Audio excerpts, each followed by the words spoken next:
A partir de este momento damos inicio a las 12 clases respectivas de Derecho Internacional Privado. Como sabemos, es una materia que se cuenta contenida dentro del pensum de la carrera de Derecho en quinto año.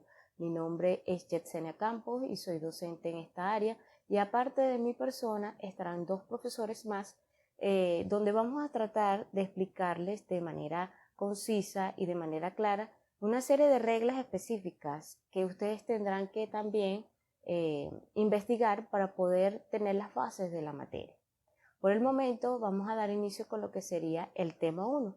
El tema 1, de acuerdo al contenido programático, nos establece todo lo relativo a esa introducción del derecho internacional privado. ¿Qué es esta rama jurídica? ¿Dónde se encuentra ubicada? Su fundamento, su objeto, su contenido, las diferentes denominaciones que se establecen en la doctrina y en la práctica, y la relación que tiene con otras ciencias jurídicas.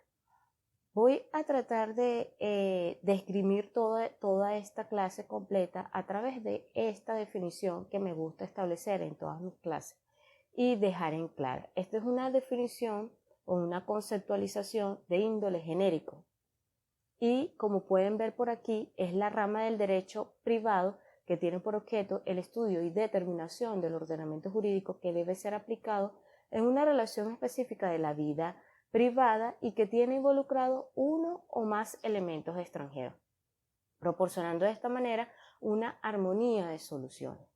Esta es una definición genérica, como ya les comenté, y establece desde lo que es la ubicación de esta rama en el derecho privado hasta uno de los fines más próximos que tiene, que es esa armonía de soluciones. Eso es lo que trata de proporcionar esta rama del derecho. Si bien es una rama autónoma e independiente a otras ciencias jurídicas o a otras disciplinas jurídicas, tenemos que determinar algo para mantener claro lo que es en sí el derecho internacional privado. Y es que es un derecho de remisión de normas.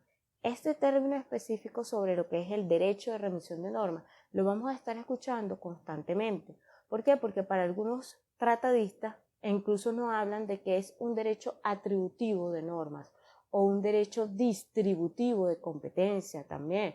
¿Por qué? Porque no nos va a dar una solución inmediata, sino que nos va a señalar es el camino a seguir a través de un ente o a través de una legislación específica, la cual es la que sí nos va a dar a nosotros la solución del caso concreto.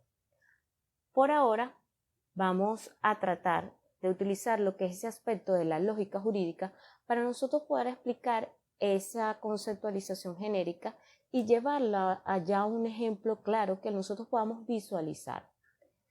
En esta ecuación jurídica que tenemos por aquí, dice hecho, acto o situación, más una condición o elemento extranjero. Eso va a dar origen a lo que es derecho internacional privado. En esta ecuación específica que tenemos por aquí, tenemos que tomar en consideración uno de los aspectos que nosotros vimos en primer año en Introducción al Derecho, cuando nos hablaban de lo que era un hecho en sí y un acto, o cuando nos hablaban también de lo que es un hecho jurídico, un hecho social, y el resultado de ese hecho social que se puede materializar a través de un acto jurídico. La condición, que va a ser ese elemento extranjero, nosotros lo podemos determinar como específicamente con personas, con bienes, con situaciones distintas que van a tener esa proporcionalidad allí de la coincidencia de dos o más ordenamientos jurídicos. Eso es lo que va a dar ese conflicto de leyes o un conflicto de normas, según lo que establece la doctrina y también la práctica. Ese elemento extranjero, entonces, repito, pueden ser personas, pueden ser bienes, pueden ser situaciones o condiciones que nos van a dar a nosotros la diferencia.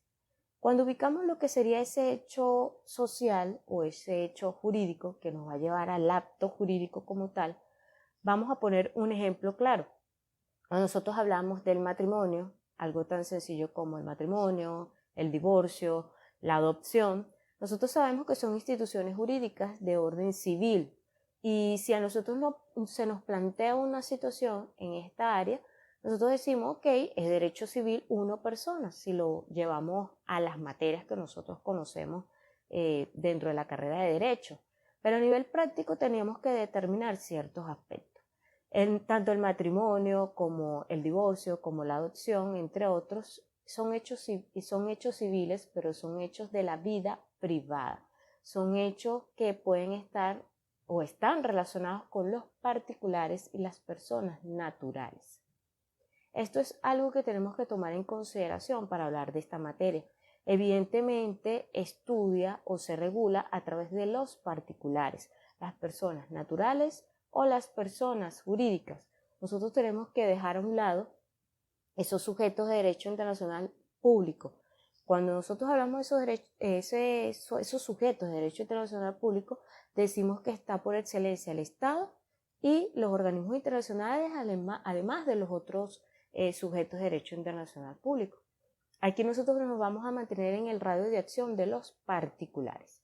Si hablamos entonces, retomando un poco el ejemplo, si hablamos nosotros de un matrimonio entre dos personas que son ciudadanos de nacionalidad venezolanas que se encuentran en el territorio venezolano con un domicilio en Venezuela, el matrimonio que se va a ejecutar en el mismo va a ser dentro del territorio bajo las leyes específicas venezolanas.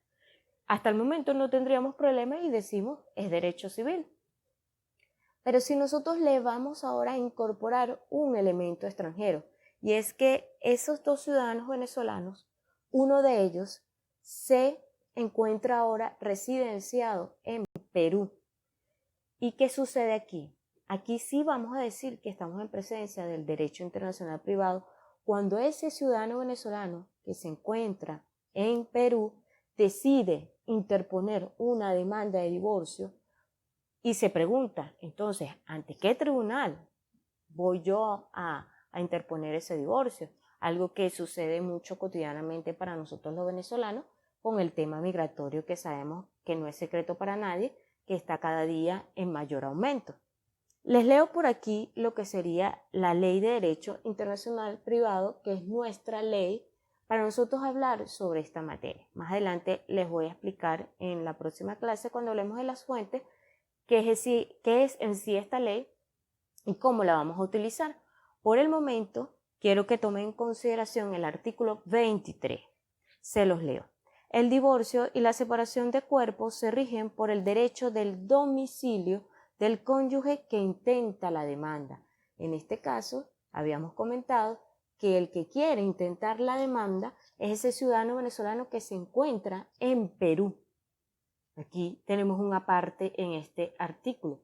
El cambio del domicilio del cónyuge del demandante solo produce efecto después de un año de haber ingresado en el territorio de un estado con el propósito de fijar en él la residencia habitual. La primera regla que nosotros vamos a tomar en consideración aquí es que la residencia habitual no las van a equiparar con el domicilio, señores. Nosotros vimos en primer año que residencia y domicilio eran dos aspectos distintos y ahora se nos cambia esa postura. Y es que la residencia habitual, digamos que para mayor facilidad de entendimiento de los problemas migratorios, se va entonces a equiparar con el domicilio. Si ese ciudadano que se encuentra en Perú tiene más de un año fijado allí su domicilio o su residencia habitual, allí es donde él debe realizar esa demanda, interponer ese libelo de la demanda de divorcio, de acuerdo a lo que establece esa regla general.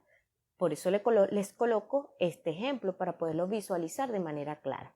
El hecho jurídico aquí, o mejor dicho, el acto jurídico, en todo caso sería el divorcio, que debe materializarse a través de un procedimiento. ¿Bajo cuál procedimiento específico? El que establece las leyes peruanas, el Código Civil peruano y sus diversas leyes.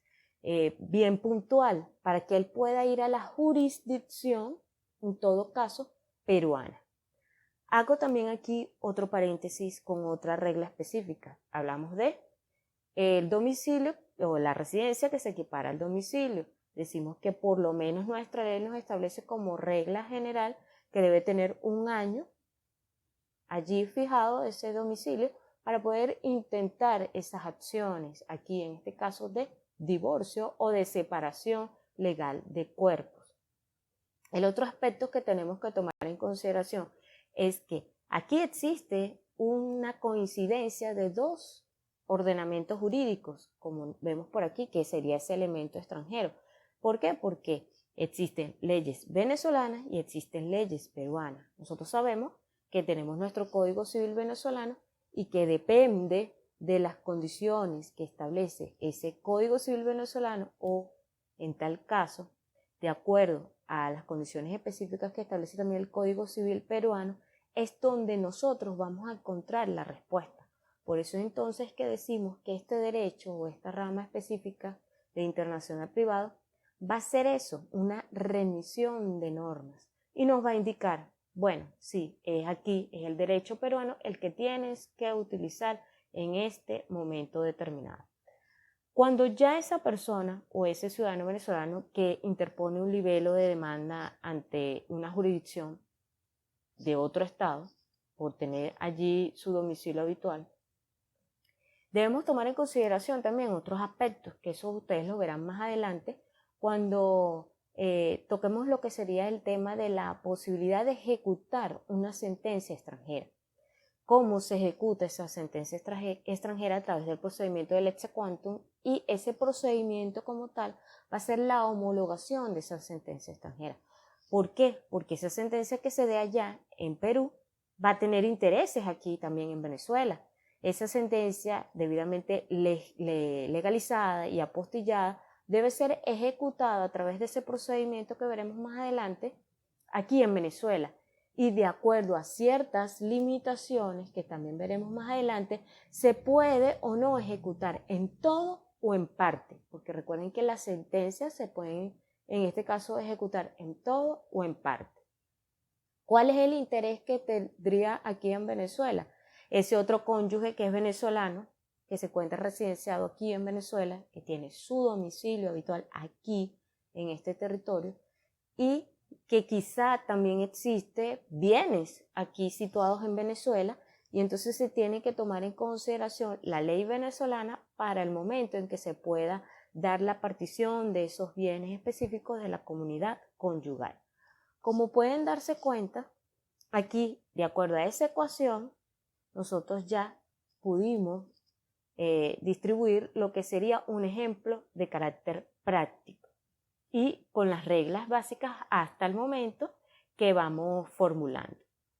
El derecho internacional privado también podemos decir que tiene algo bien específico, un carácter bien específico, y es que es un ordenamiento jurídico, pero va a ser un ordenamiento jurídico de carácter especial, es muy especialísimo. Y este carácter especial viene dado por esa solución que sí la va a dar, pero de manera indirecta, no la va a dar de manera inmediata.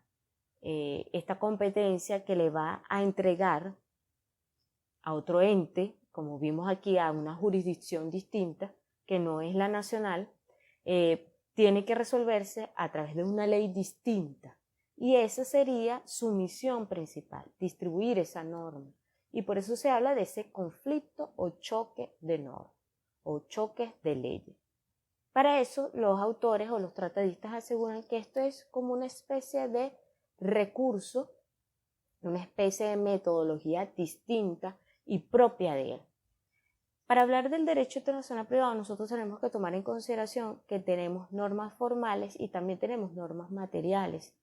Estas normas materiales se encuentran aquí presentes y son las que sí van a dar la solución del caso, pero en su gran mayoría son normas formales y son normas de conflicto, pendiente también con este nuevo término, normas de conflicto.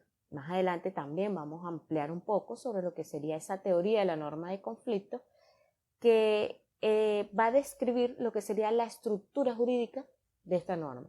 Nosotros venimos con un patrón específico de un supuesto de hecho, una consecuencia jurídica, pero ahora nosotros le vamos a añadir allí ese factor de conexión.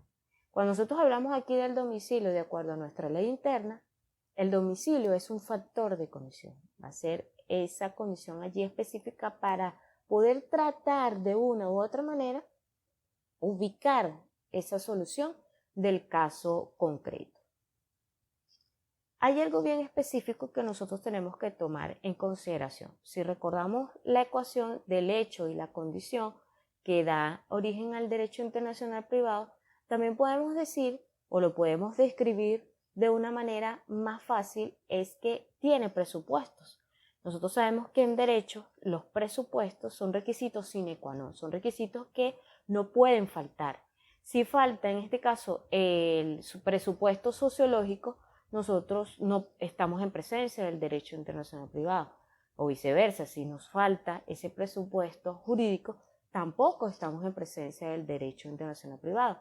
¿En qué estaríamos en presencia aquí? Simplemente del derecho privado, sea civil, sea mercantil, según el caso específico. Ese presupuesto sociológico nos lo establecen los grandes tratadistas como algo o un término muy peculiar, que sería el cosmopolitismo humano. ¿Qué sería esto?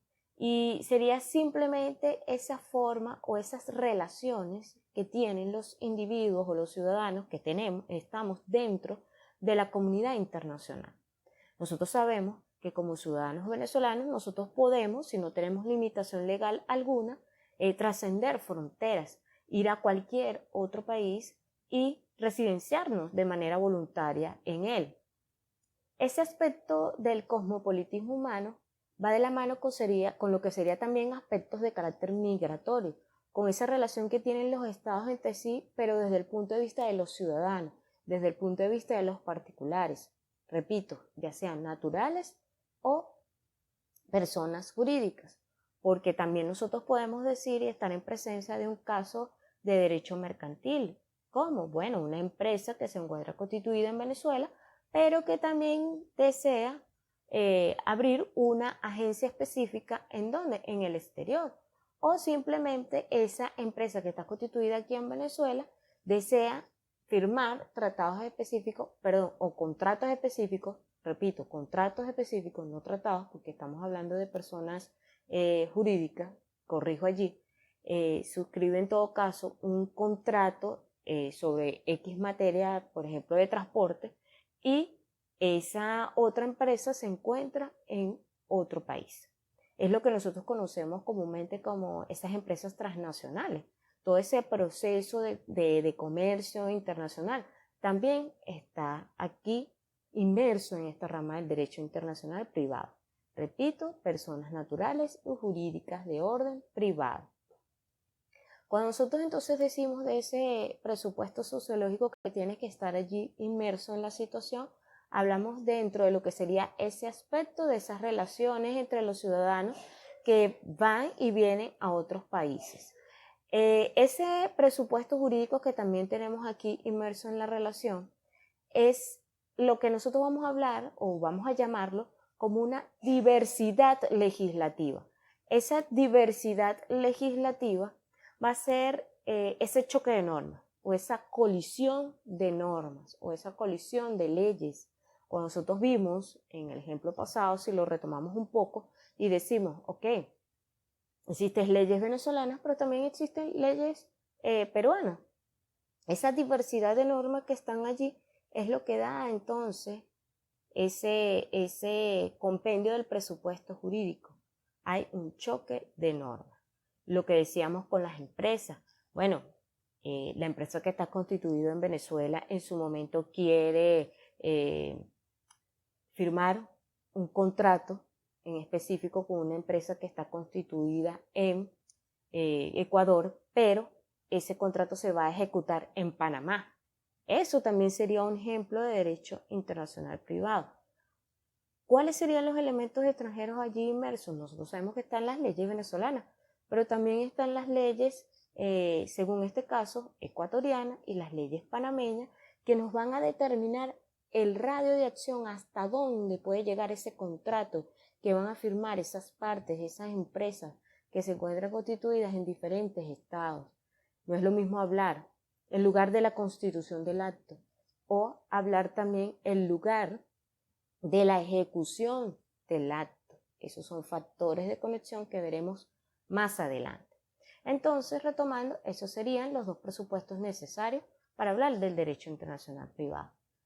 Como norma o como derecho tiene fines. Nosotros sabemos que, como todo derecho, tiene esos fines del tratamiento igualitario ante la ley, que esa sería la única igualdad que debería existir en la práctica, y ese aspecto de la armonía de soluciones, dar esa armonía específica o soluciones estandarizadas, entre comillas, para que pueda existir esa pluralidad en el derecho y pueda existir aspectos homogéneos para darle solución aquí a los particulares en específico.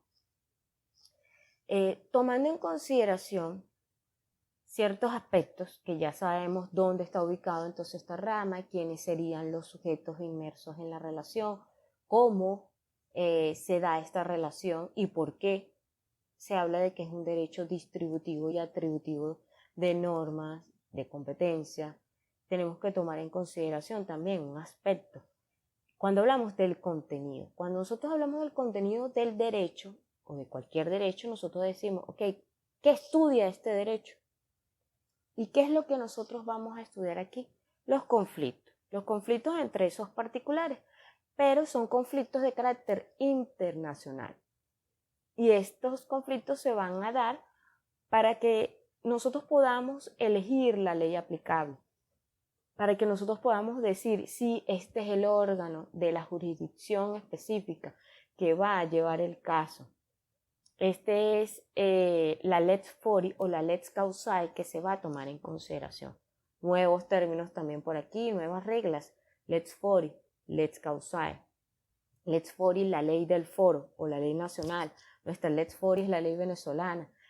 Nuestra lex fori desde el punto de vista de los organismos sería la jurisdicción venezolana según diferentes aspectos de los tribunales o diferentes tipos de tribunales que ya nosotros conocemos de acuerdo a nuestro sistema. Y la lex causae o la ley extranjera, que va a ser esa ley que es distinta a nosotros, que va a ser la de otros estados. ¿Hasta qué punto se puede aplicar, como les decía hace un rato? ¿Hasta qué momento y hasta qué limitaciones, por ejemplo, de orden público tenemos para aplicar esa ley extranjera aquí en Venezuela o viceversa? Recuerden que tenemos que verlo también allí doble óptica. Lo que para nosotros es derecho extranjero, para ellos es nacional y viceversa. Ese contenido entonces para nosotros hablar de esta materia sería los conflictos internacionales entre esos particulares. ¿Pero qué tipo de conflicto? La doctrina nos enmarca ciertas teorías. Ustedes saben que en derecho como tal nosotros tenemos una diversidad de teorías. Y en el derecho internacional privado no está ajeno a ello. Vemos que tenemos una postura monista, que sería de mono, una sola situación aquí, que sería el conflicto específico, sería el conflicto de ley o el conflicto de norma. Esa sería la única problemática presente a resolver o el único contenido del estudio para el derecho internacional privado. La postura que es dual o dualista tiene que ver con el conflicto de ley y el conflicto de jurisdicción. Hago un paréntesis aquí también con otra norma más o con otra regla específica que tenemos en la materia. Y es que en el derecho internacional privado, la competencia, incluso en algunos momentos ese término se deja a un lado para hablar de lo que es la jurisdicción internacional. Un aspecto que incluso hace falta más profundizar en materia de tratado. Les dejo eso por allí para motivo de investigación. Y hablamos de jurisdicción internacional como un término más amplio y para evitar confusiones a nivel práctico. Recordemos nosotros que la jurisdicción va a ser esa potestad estatal de resolver esos conflictos, pero la competencia va a ser ya algo más específico. ¿Cuáles son esos órganos a los cuales nosotros vamos a ir? Y la competencia específica que tenga, si es civil, si es mercantil o X. Pero aquí lo vamos a agrupar, lo vamos a hablar entonces sería de esa jurisdicción internacional. Decimos entonces, si es dual, esta postura, es que ese conflicto que va a estudiar esta norma o este derecho internacional privado sería el conflicto de ley y el conflicto de jurisdicción. Estas tres posturas, por así decirlo, va a depender también de cada sistema jurídico interno de cada estado. El triple o múltiple tenemos lo que sería un conflicto ya más amplio, porque nos hablan de conflictos de ley, conflictos de jurisdicción, nos hablan también de la nacionalidad, conflictos de la condición jurídica del extranjero, del domicilio como tal, pero las críticas que reciben estas posturas serían que ese contenido específico debería ser netamente un contenido sobre el estudio del conflicto de ley o el estudio de conflicto de norma. ¿Por qué razón? De hecho, esa es la postura que mantiene nuestro Estado venezolano y a través de nuestras legislaciones específicas sobre la materia. Y es que ese conflicto de ley va a regular, por ejemplo, la jurisdicción. Ese tema de jurisdicción se puede establecer una respuesta a través de lo que es una ley procesal. Nuestro Código de Procedimiento Civil nos da una respuesta al respecto. Y en todo caso, el triple o múltiple, que es mucho más amplio, todos esos términos de ley, jurisdicción, nacionalidad, condición jurídica del extranjero, domicilio, también pueden resolverse con la ley. Con la ley está en todo caso ese conflicto para nosotros resolver el contenido y el estudio del derecho internacional privado. Hay algo bien puntual que nosotros tenemos que tomar en consideración, no solo para efectos teóricos, sino para efectos prácticos. Cuando se presenta un conflicto dentro de esta rama, tenemos que también tomar en consideración que pueden existir otras ciencias jurídicas que se van a relacionar. ¿Cómo así? Si existe el derecho interterritorial, interpersonal, el material unificado, el comparado y también el derecho internacional público, que si bien no es lo mismo, van a tener relación con estas ciencias jurídicas. Cuando nosotros se presenta un conflicto de normas generales en esta materia, nosotros tenemos que tomar en consideración que vamos a aplicar en un momento determinado. Y si ese conflicto se trata o se encuentra inmerso también allí el derecho interterritorial, que sería esos conflictos específicos y exclusivos de los estados federales. Nosotros sabemos que existen diferentes tipos de estados en los diferentes tipos de estados que están en el mundo. Por lo menos en los estados federales sabemos que tienen diferentes legislaciones y que cada uno de esos estados, lo que quizás es ley en un estado, puede que no sea en otro estado. E incluso tienen hasta una constitución cada uno de esos estados. Se puede presentar un problema de esta categoría. Entonces tenemos que tomar en cuenta también ese derecho interterritorial. Porque repito, lo que es norma o lo que es ley en un estado puede que en otro no sea estado. Y ese derecho entonces tenemos que tomarlo en consideración para el momento de decidir los casos concretos. También está el derecho interpersonal, que va de la mano con los conflictos exclusivos de grupos humanos. ¿Qué grupos humanos? Cuando nosotros hablamos claramente de que nuestra Constitución nos establece lo que es esa consagración, o nos consagra, mejor dicho, el tema de los usos, normas y costumbres indígenas. Ahí tenemos un ejemplo claro nosotros, y es que esos usos, costumbres de los pueblos indígenas se respetan, y para ellos son normas ancestrales, son normas que son importantes, como también pasa en algunos países del mundo que tienen normas de acuerdo a su religión, de acuerdo a su cultura, y quizás lo que para nosotros aquí en el occidente es una norma, en el oriente no es así. Entonces, cuando estamos inmersos en esta materia, tenemos que tomar en consideración este derecho interpersonal para solucionar dichos casos. Otro aspecto que tenemos que comentar sería esa ciencia jurídica relativa al derecho material unificado, que va de la mano con la relación de la vía jurídica privada internacional. Nosotros sabemos que existen normas materiales, como ya lo habíamos explicado, y esas normas materiales nos van a dar la solución inmediata de los casos concretos. Esas normas materiales, o cuando hablamos de derecho material unificado, nosotros lo podemos desgrimir de una manera clara, y eso lo veremos en el tema 3, lo que nosotros podemos llamar lo que es la codificación del sistema interamericano de normas. Nosotros en nuestro hemisferio, para más o menos ya ubicarlos allí, tenemos una serie de tratados, y esos tratados son relativos a esta materia. Tratados específicos como contratos internacionales, lo que hablamos hace un rato, entre personas o sociedades jurídicas.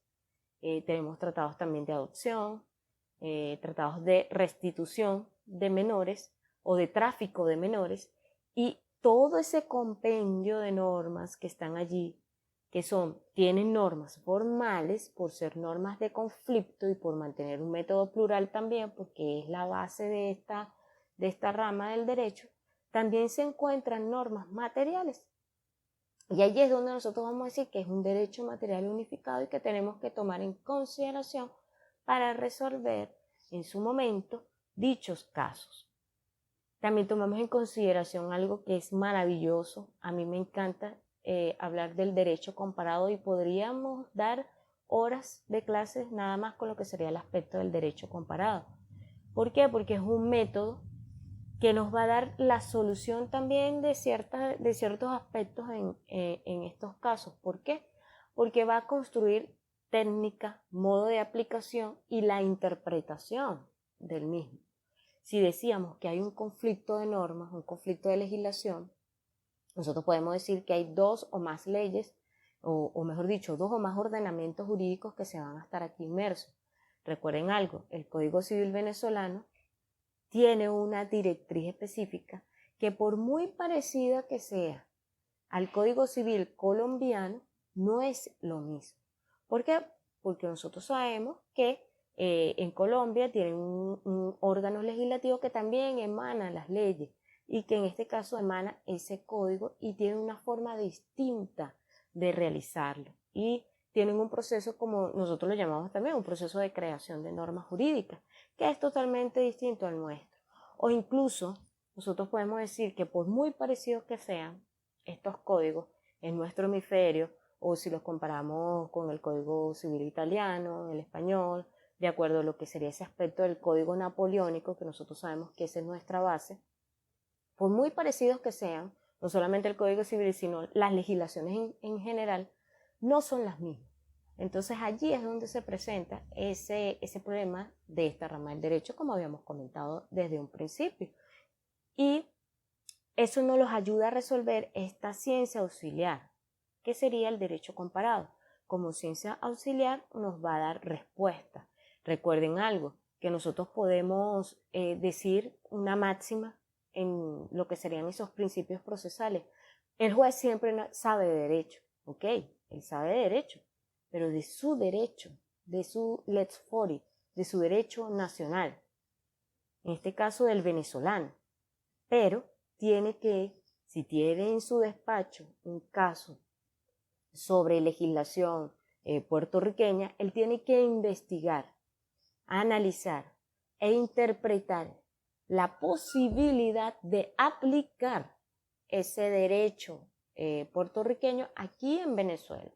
Y eso lo hace a través de esta ciencia auxiliar, como que es el derecho comparado. Así que es muy importante para nosotros, se los repito, sobre todo para el aspecto ya de la práctica. En el momento en que ya ustedes tengan un caso en sus manos de esta materia, ubiquen el derecho comparado siempre.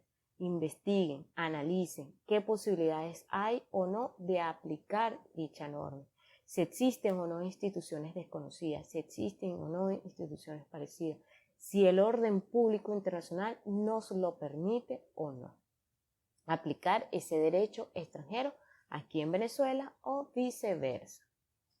Otro aspecto que tenemos también de gran importancia es lo del derecho internacional público. Nosotros sabemos, porque vimos en tercer año, el derecho internacional público va a ser también una rama del derecho internacional. Nosotros sabemos que el derecho internacional se divide en público y en privado. En privado, perdón, es lo que nosotros estamos viendo aquí en quinto año. En público es lo que dejamos allá en tercer año. ¿Qué es lo que vamos a tomar en consideración nosotros aquí? Hay muchas diferencias entre una rama u otra, pero al mismo tiempo tenemos que tratar de marcar esas diferencias de manera clara, de que nosotros podamos decir, sí, esto es privado y no público. Nosotros sabemos que está el Estado y los otros sujetos de derecho internacional que van a tener relaciones dentro de ese espacio de la comunidad internacional y que existe el derecho internacional propiamente dicho, que es la materia de tratados, pero que también nosotros tenemos el derecho internacional humanitario, el derecho internacional de los derechos humanos, tenemos el derecho internacional de los refugiados como clasificación de ese derecho internacional público. ¿Qué es lo que nosotros tenemos que tomar en consideración y para nivel práctico determinar? Es que ese derecho internacional propiamente dicho, el público, nosotros vamos a tomar en consideración de allí los tratados. Los tratados que sean suscritos y ratificados por nuestra república en esta materia específica. Lo que ya nosotros veníamos comentando hace un rato. Tratados que se encuentren en el sistema interamericano en pleno o en nuestro sistema universal, porque recuerden que nosotros tenemos, cuando hablamos de un sistema internacional, nosotros tenemos dos sistemas, el universal que lo rige las Naciones Unidas y el interamericano que lo dirige la OEA. Lo mismo sucede con otros estados, o mejor dicho, con otros continentes. Tienen el universal de las Naciones Unidas, pero también tienen el de su hemisferio y el de su continente específico. Por ejemplo, en Europa, que es lo más cercano para nosotros decir, tienen todo lo que es esa unión, para poder hablar de esa Unión Europea, o esos estados que forman parte de la misma, y allí nosotros decimos que ya eso serían tratados de ese hemisferio. Dejemos en claro entonces que todas estas ciencias jurídicas van a servir de fundamento también y de ayuda de ciencia auxiliar para dar casos concretos, para dar respuesta a esos casos concretos, y tenemos que tener sumo cuidado con ellos. Como punto final nosotros tenemos lo que serían las diferentes denominaciones del derecho internacional, en este caso privado. ¿Cuáles serían esas diferentes denominaciones? Ustedes dirán, eso es teoría nada más. No, no es nada más teoría, porque en el momento en el que ustedes vayan a revisar la doctrina, se van a percatar de que puedan leer derecho privado universal del hombre, o derecho polarizado, o conflicto de leyes, derecho intersistemático. Todas esas denominaciones son simples y llanamente derecho internacional privado, lo que actualmente nosotros conocemos como derecho internacional privado. Yo les decía a un principio que esta es una rama muy nueva en comparación a otras ramas del derecho, pero en el primer momento en el que se empezó a hablar de derecho internacional privado fue de acuerdo a lo que establece el señor Joseph Story en su libro sobre los comentarios del conflicto de las leyes. Esos conflictos de las leyes que nosotros ya hemos comentado hasta el momento y seguiremos comentando durante estas 12 clases, y ustedes se van a poder percatar de que sí, específicamente el primer problema que nosotros vamos a solucionar aquí es eso, es ese conflicto de normas. Y a través de estas diferentes acepciones o estas diferentes denominaciones que nos van a establecer lo que es en sí el derecho internacional privado. Para finalizar, en cada una de mis clases les voy a dejar ciertas referencias bibliográficas. Pendiente con esto, aquí tenemos unas cuantas referencias que son en general de lo que hoy pudimos hablar e incluso sobre el resto de la materia, pero nosotros la podemos ubicar de una mejor manera para efectos prácticos y para efectos sobre todo de la investigación, y ustedes puedan ayudarse con estas referencias. Así que por el momento se las dejo aquí pendientes, y con esto nosotros concluimos nuestra clase o nuestra primera clase de Derecho Internacional Privado.